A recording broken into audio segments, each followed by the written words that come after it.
Gravação iniciada. Voltamos à nossa sessão desta quarta-feira, prosseguindo a pauta, é o item 160, 160, relatoria do conselheiro Marco Rogério Borges, contribuinte é Sedutec. Marco, por favor. Presidente, já vou partir direto ao voto, geralmente se tiver alguma matéria. Tá. Esse aqui envolve uma discussão de... Foram analisados os autos, o contribuinte agora recorrente apresentou seu recurso voluntário nos exatos temas, ele só replicou a manifestação de conformidade. A sua manifestação de conformidade e nada inovando em relação à decisão do RJ que sobreveio após esta.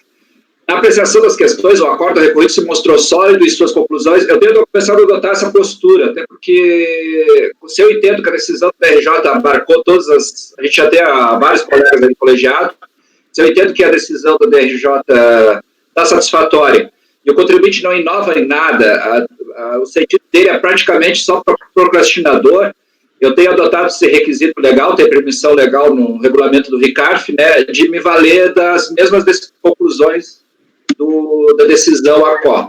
Então, na apreciação das matérias, eu estou com minhas razões e decisões de recorrer pelos próprios fundamentos. As matérias aqui também são bem rápidas, né?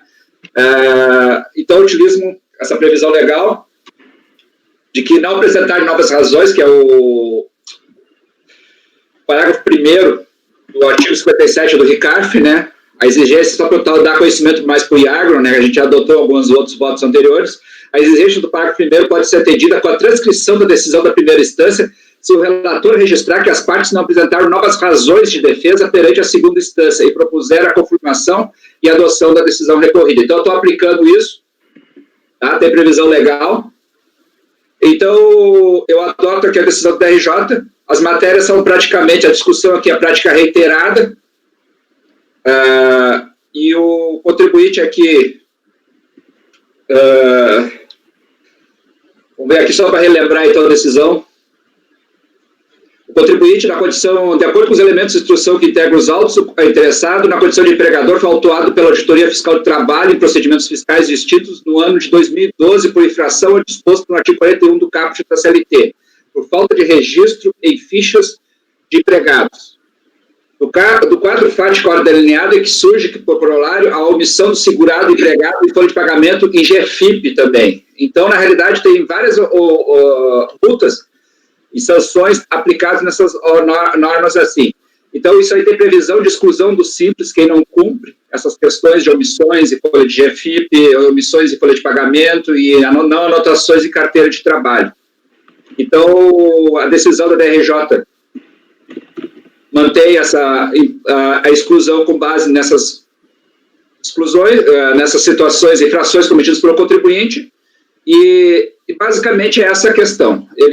A defesa dele na peça recursal é a mesma da peça da manifestação de conformidade, onde a linha de defesa é basicamente, deixa eu rememorar aqui,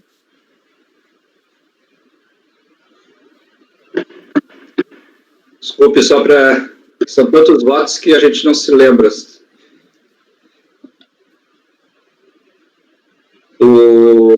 Ele só nega que não cometeu as infrações, tá? E então, que as multas até já estariam escritas em dívida ativa e que, então, na realidade, ele apenas nega, de maneira meio genérica, lá, se olharmos a peça recursal dele. Então, na realidade, não tem muito o que defender. Então, estou aplicando a decisão ACO, que também só confirmou as infrações ocorridas. Então, estou negando o provimento. Alguém quer se manifestar? Proposta do relator negar provimento. Pagano? Acompanho. Evandro? Acompanho. Júnior? Acompanho. Iágaro? Acompanho, presidente. Paula? Também, inclusive, ele chama o recurso voluntário dele de manifestação de inconformidade, a mesma peça. É difícil desse jeito, né? Então, acompanhe o relator. Luciano? Com o relator. Também unânime, negado provimento. Prosseguindo, item 162, 161. 161. Colégio CEL, relatoria da Júnior. Júnior, por favor. Isso. Já está na base, presidente. Vamos lá. Podemos ir para o voto. Perfeito. Tá? Rapidamente aí, ele faz várias alegações de inconstitucionalidade, eu rejeito, com base na súmula CARF número 2, e só a título aí de esclarecimento também, várias dessas alegações já foram rejeitadas pelo próprio Supremo Tribunal Federal, e aí eu transcrevo a emenda. O que ele quer aqui, basicamente, é que o que ele requer é que fosse declarada a ilegalidade da instrução normativa da PGFN que impedia que ele optasse pelo parcelamento ordinário da 10.522. Eu vou ler porque eu acho que o Iágaro não estava, mas nós já julgamos isso também. Em resposta, a DRJ atestou que a concessão do parcelamento é matéria que não se inclui nas atribuições da DRJ, sendo de competência da delegacia, com jurisdição do domicílio da recorrente. Alegou ainda que a concessão de parcelamento no âmbito do Simples Nacional depende de previsão legal. E aí eu transcrevo aí a parte. Correta a decisão recorrida, isso porque o parcelamento é sujeito à legalidade estrita. O CTN não se resume a assegurar reserva de lei. Menciona a exigência de lei específica, e aí eu transcrevo um 5A. E aí também coloco que, de acordo com o STJ, no caso do Simples Nacional, que é o caso aqui, como se trata de recolhimento unificado que reúne tributos federais, estaduais e municipais, é indispensável a aprovação de uma lei complementar. E aí eu transcrevo o julgamento aí do recurso especial 1.267.033. E concluo, então, faz do exposto e nego provimento ao recurso. Propôs o relator negar provimento. Pagano. Acompanho. Desculpa, Marco, desculpa. Acompanho. Pagano acompanha. Evandro. Acompanho. Iágaro. Acompanho. Paula. Acompanho. Luciano. Acompanho, presidente. Também acompanho. Negado provimento unânime. Próximo item.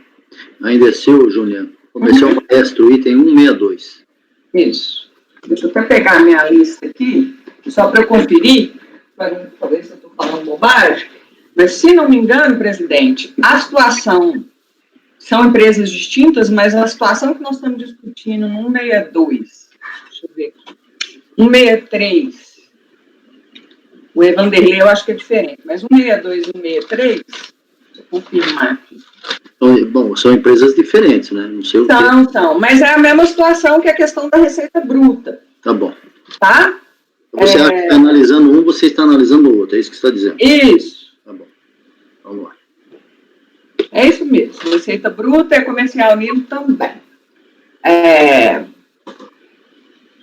Nesse caso aqui, da comercial maestro, que é o 162, que é a mesma coisa da situação do 163, foi o seguinte, já os votos estão aí.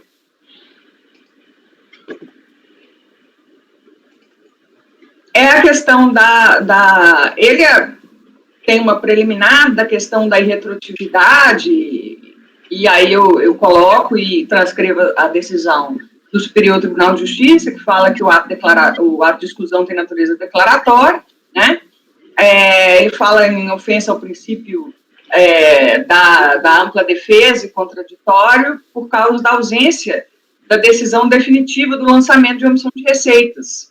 Mas acontece que esse lançamento já tem a decisão definitiva nesse processo, já foi julgado no CARF, tá? Eu transcrevo a decisão do processo onde foi lançada a omissão de receita, que deu o estouro da receita bruta, e aí eu falo, assim como a infração de omissão de receita foi mantida nos autos do processo administrativo 2700, não resta dúvida que a recorrente ultrapassou o limite da receita bruta prevista em lei, devendo ser mantida a exclusão no simples. Tá? A situação dos dois é a mesma coisa, eles basicamente alegam que o processo de omissão de receita não tinha sido concluído, mas analisando esse processo, ambos já foram julgados, inclusive há algum tempo, pelo CARF, tá? E aí, por via de consequência, tendo a decisão do processo de omissão de receita sido mantida, fica caracterizada a causa de exclusão do Simples. Isso é Simples Federal, os dois aí, Júnior? Deixa eu até conferir aqui. Tem uns que são Simples Federal, outros não. É porque o 162 é federal. Esse é Simples Federal.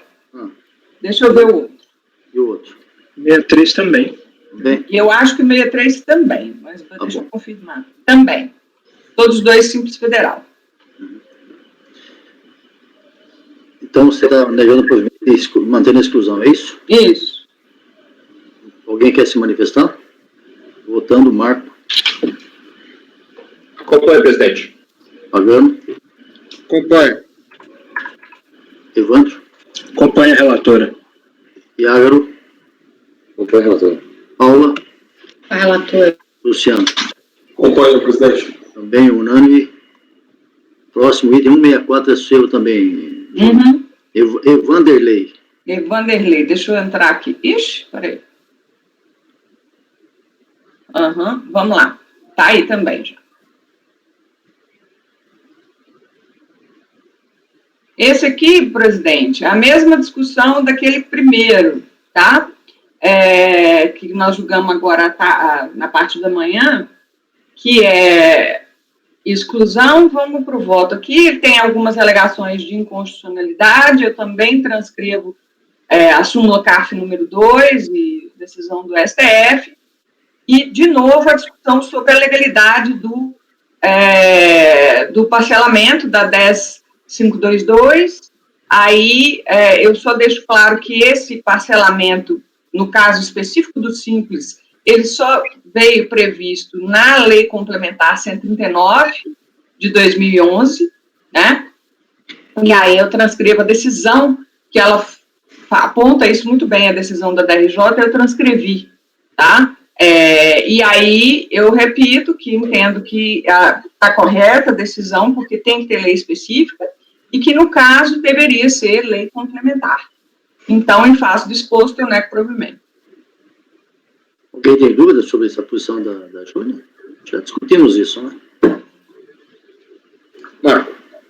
Acompanhe. Pagano. Acompanho. Evandro. Acompanho. Iágaro. Acompanho. Paula. Com a relatora. Luciano. Acompanho a relatora. Também unânime, negado o provimento. Seguindo ainda você, Júnior, 165, recorrente GGE. VG Cimento. GG. Isso. Essa VG Cimento também é questão da receita bruta. Tem uma preliminar que ele alega, que é a questão de retrutividade, né? No caso aqui, ele nem está colocando como preliminar, porque haveria retroatividade, enfim, que eu também rejeito, até tem que colocar aqui. E ela alega, de novo, que não poderia prevalecer a exclusão antes da decisão definitiva sobre o processo onde foi lançada a receita bruta. De novo, eu verifiquei o processo da omissão de receita, o processo já foi julgado no CARF, e, em razão disso, eu estou negando o provimento. Simples Federal, né? Votando, Marco. Acompanhe. Pagano. Acompanho. Evandro. Acompanho. Iágaro. Acompanho. Paula. Com a relatora. Luciano. Acompanho a relatora. Também com a relatora unânime, negado o provimento, mantida a exclusão do Simples Federal, seguindo... Não, desculpa, Ciccone, esse é nacional, tá? Você escreveu no seu voto. Na emenda, a emenda que estava errada. Inclusive, se você for olhar aí, o fato... Peraí, vamos ver o fato. Não, mas você está falando aqui, mas o ano aqui, deixa eu ver. O ano É 2005. Então, 2005 é Simples Federal. É federal, né? A Lei Complementar 123 é? 2006. 6 para 3. Então tá certo. Não, é federal mesmo. Desculpa. Júnior, a Lei Complementar 123 é o nacional, mas aqui é a partir de 2006, né? É verdade. A partir de julho de 2006. Julho de 2006, mas a lei entrou em vigor só em julho de 2007. 2007. O nacional é só de julho de 2007. Então é federal mesmo, né? Federal. Federal, sem dúvida.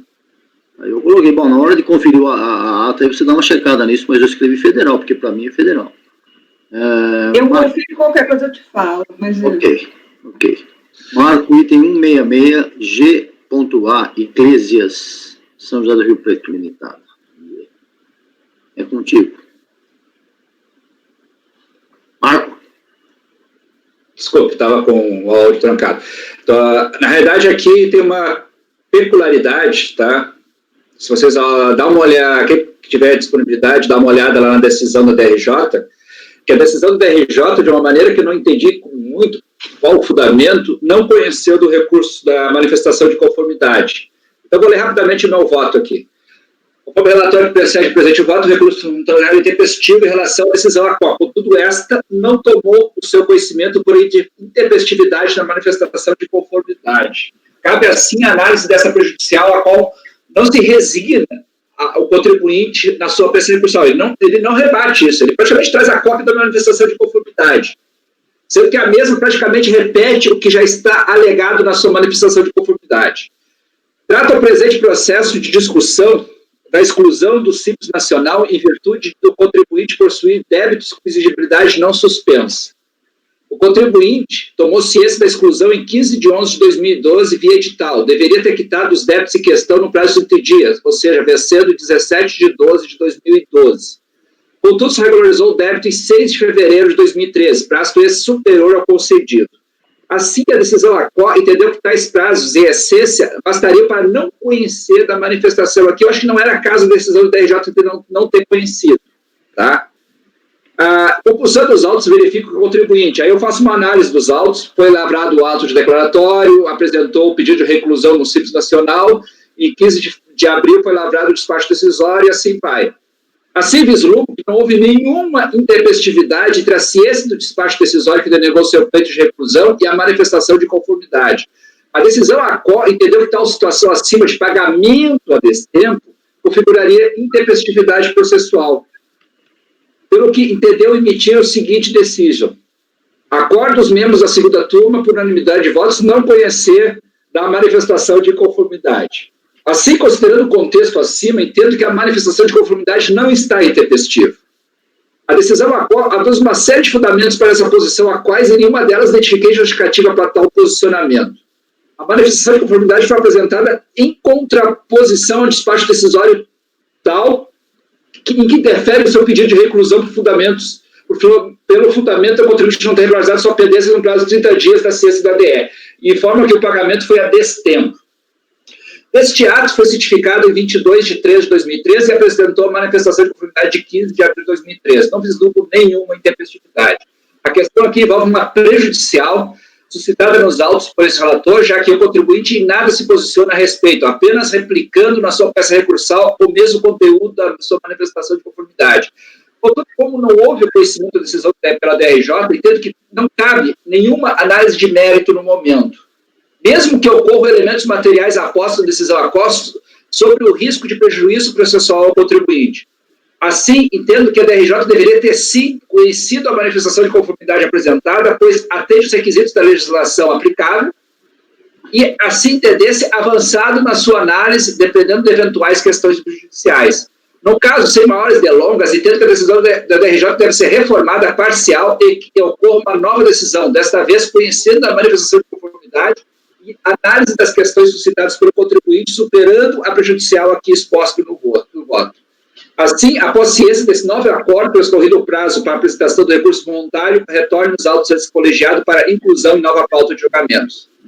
Conforme consignado acima, conheço parcialmente o recurso voluntário e na parte conhecida do provimento para reformar o acordo recorrido no que tange ao seu conhecimento, para que ocorra nova decisão superando os fundamentos anteriores à preliminar acolhida. Eu não sei se eu vou abrir até a decisão do DRJ aqui, mas a decisão do DRJ é entender que o pagamento intempestivo, acima dos 30 dias, era caso de não conhecimento da manifestação de conformidade. E eu não acompanho isso. Sim. Seria para negar provimento. Né? Exatamente. E ela não conheceu. Iago. É interessante, né, porque o Marco faz menção à ciência do despacho decisório que ocorreu no dia 22 de março, né, e de fato ele apresentou a manifestação de conformidade no dia 15 de abril. Seja, sim. É tempestivo, quer dizer assim. Eu estava na dúvida até se tivesse sido formado o contencioso, mas de fato formou, porque entregou tempestivamente a manifestação de conformidade. Eu já antecipando aqui, eu concordo com a posição do Marco. Então, votando, Pagano. Eu concordo com a posição do Marco, né, em relação à tempestividade. Em relação ao pagamento, ele comprovou o pagamento, Marco? Eu não estou entrando no mérito, Pagano, porque para mim aqui é uma questão... Teria supressão de instância, Pagano, né? Porque a TJ também...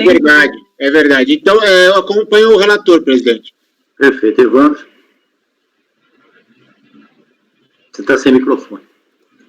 Esse aspecto da... Você conheceu parcialmente porque não entrou no mérito, né, Marco? Exatamente. Deu provimento. Por que uma reforma parcial do acórdão recorrido? De fato, seria reforma integral, né? Porque você só analisou a matéria em relação à tempestividade. Eu acho que tem que ser anulado, inclusive. Eu também, talvez fosse o caso de anular, né? Não, eu entendo que o acordo, o não conhecimento é válido. Ele é um acordo válido, ele não está nulo. Ele apenas não conheceu. Você está discutindo a questão jurídica, né? Sobre a questão do que ele entende que é conhecimento ou não. Ok. Caso de unidade, teria que reformar o acórdão, né? Tem que reformar. É isso que eu estou propondo. É porque é cerceamento de defesa, né? Exatamente. O artigo 2 do 59, né? É cerceamento de defesa, é caso de anular o acordo. Aí entra no cerceamento. Eu não vejo como cerceamento de defesa. A decisão da RJ, eu acho que ela entendeu que estaria intempestivo. O fato do pagamento, se ela usou fundamentos errados, mas para mim o acordo está válido. Ela não conheceu, eu estou dizendo para ela superar isso, ou seja, é para conhecer. Então, para mim, isso aqui, já teve um voto meu há uns 2 meses, que eu tenho no manual do presidente essa discussão sobre o que tem que fazer a decisão da DRJ nesses casos, quando a decisão da DRJ não conhece. Se a decisão da DRJ é válida, não é nula, é caso de reforma parcial do acordo. Pode olhar que eu me lembro que eu me debrucei isso aí há uns 2, 3 meses. Mas eu entendo nesse caso que é nulo. Eu não entendo que é nulo, Evandro. Okay. Respeito a opinião. Eu respeito a sua opinião também, mas é nulo. A posição do Marco é no sentido de reformar, parcialmente, porque ele entendeu que o acordo continua valendo, tem que voltar para analisar pela DRJ, porque ela, por intempestividade, não fez a devida análise. A divergência na turma, vamos ver os votos dos conselheiros, Pagano. Pelo que eu entendi do processo, o recurso foi só em relação à tempestividade, correto? Correto. Certo? Então, na verdade, eu entendo que... Não. Pera um pouquinho, Pagano. Só um pouquinho. O contribuinte nem avoca essa questão da tempestividade. Ele apresentou um recurso voluntário que ele só discute o mérito. Aí o que acontece? Eu fui olhar a decisão da DRJ, está como não conhecido. Aí eu queria ver quais os fundamentos no conhecimento da decisão da DRJ. Eu posso manter esse não conhecimento da decisão da DRJ ou não. Aí fui olhar os fundamentos da decisão da DRJ, era intempestivo. Aí eu trouxe meu voto. Olha, não teve intempestividade na manifestação de conformidade. Entendi. Então é um problema de devolver para a DRJ para conhecer e julgar o mérito. Ela tem que proferir uma nova decisão, né? Ela tem que proferir uma nova decisão. Mas agora eu entendi, o que o Marcos está fazendo está certo, porque o pedido do contribuinte no recurso foi só sobre o mérito. Ele tem razão. Então eu concordo no parcial provimento para reformar o acórdão, a CO, né, para que seja proferido outro em relação ao mérito, e retorna os autos à DRJ. É isso mesmo. Tem um artigo do Carlos Daniel, escrito há uns 3 meses. Eu me lembro que há 2 meses eu tive um processo parecido com esse, e eu até comentei na sessão. Teve um artigo do Carlos Daniel no Conjur, tá? O Carlos Daniel, o Iaga, é um ex-conselheiro dos contribuintes, e ele trabalha muito esses aspectos aí, decisão da DRJ nula, anulada, cancelamento da decisão da DRJ. E nesses casos aqui, inclusive eu fui olhar lá no manual de presidente, também tem uma abordagem sobre esse assunto. Então, nesses casos, quando a discussão se a decisão da RJ não conheceu, é para reformar o acordo superando o conhecimento.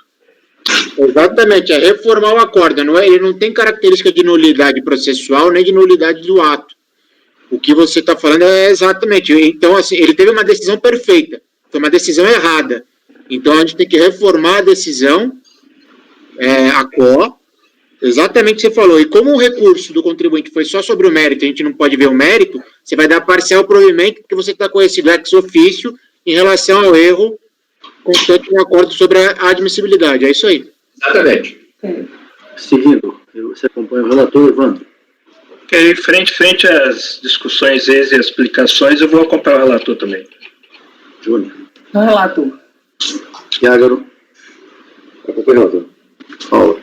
O relator. Luciano. Acompanho o relator. Eu também acompanho, eu acho que é bem claro, né? A DRJ entendeu que não era intempestivo e não analisou nada. Aqui nós temos até que reformar e dizer, analisa aí. Não acho que seja caso de nulidade. Concordo plenamente com o Marco, a posição está correta. Unânime. Seguindo. Relatoria do Evandro agora, Evandro. Item 167, HS de Abreu, restaurante. Está na base já. Nesse horário, um nome de contribuinte desse tipo é muito interessante, emblemático. Vamos pular, então. Vamos lá. Vamos lá, só um instantinho.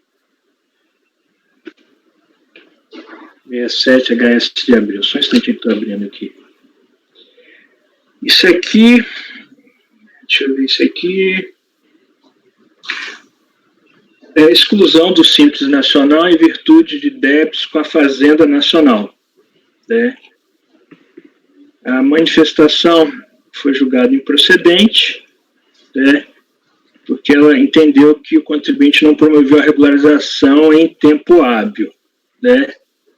Ela entendeu aqui que a pesquisa no CIVEX demonstrava que os débitos que ensejaram a exclusão ainda persistiam em cobrança após o decurso de prazo.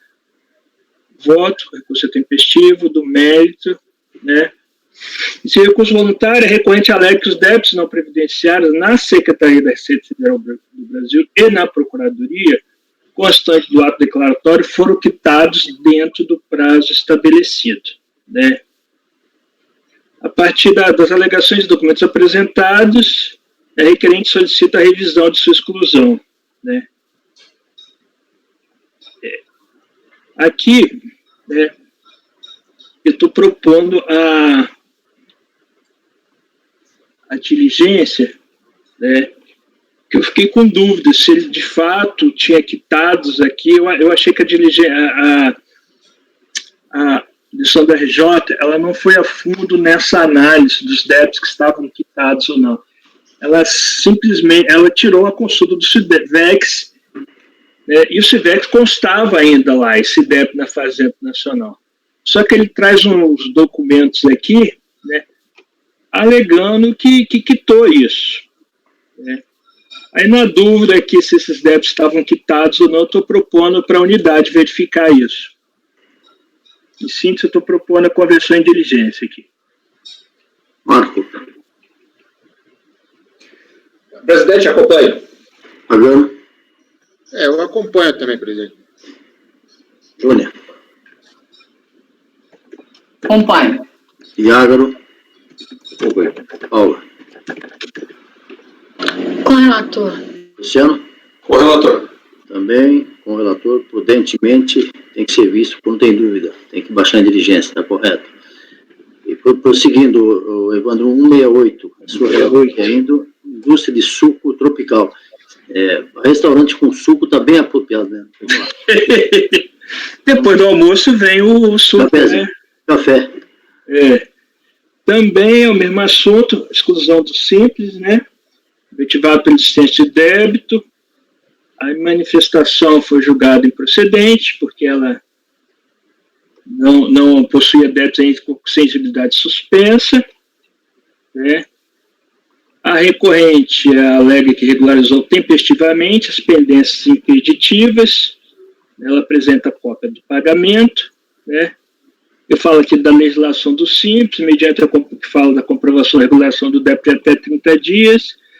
Observe que os contribuintes terceiros do débito declaratório se nacional em 26 de setembro de 2014. E o contribuinte terceiro da decisão de primeira instância, conforme aviso de recebimento, em 26 de abril de 2016. A recorrente afirma que fez o pagamento dentro do prazo de 30 dias da decisão.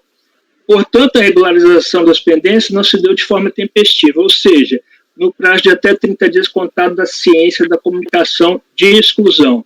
Então, aqui no caso, a recorrente traz a tese que o pagano defende, que ela fez o pagamento após a decisão no processo administrativo. Mas, conforme o entendimento da turma, aí, que esse pagamento tem que ser dado 30 dias a partir da ciência do ato declaratório, então eu estou negando o provimento ao recurso. É Simples Nacional ou federal isso aí? É o Simples Nacional. Tá.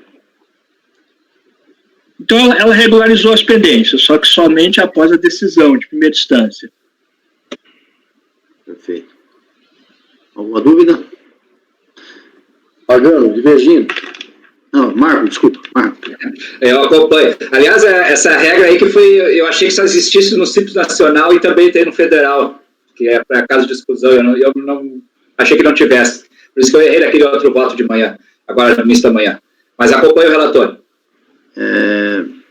Pagano, agora você. Eu diverjo, né, presidente? Oi? Parou? Congelou. Congelou, é. Tá me escutando? Cone, você congelou. Não, o Ciccone que congelou, pagano. Mas, Evandro, o teu sinal aqui também aparece fraco também para nós aqui.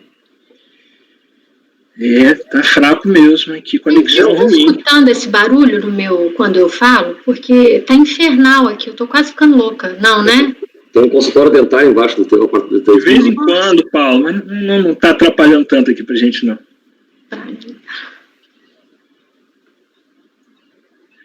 Quando eu viu falar em restaurante, em suco. Ok? Voltei aí? Ficou com fome, né? Fiquei. Deu certo aí? Estão me vendo? Estão ouvindo? Sim. Então, vamos lá. Pagano, divergiu, continuando. Júnia. Com o relator. Iágaro. com o relator. Paula. Com o relator? Também com o relator. Então... Presidente? Pois não. Ô, Luciano, desculpa. Acompanho o relator. Eu sumi minha pauta aqui, esperando só um minutinho aqui que eu preciso verificar. Luciano, os últimos serão os primeiros, tá? Vai no metrô pra você ver. Vou dar um intervalinho de 2 minutos, que minha base, a pauta minha sumiu daqui, preciso ver. 2 minutos de intervalo. Amanda, por favor. Amanda? Amanda? Ciccone? Sim, presidente. Eu caí, eu retornei agora também. Sim, espera um pouquinho. Vou dar um intervalo de 5 minutos. Amanda, intervalo de 5 minutos. Você colheu meu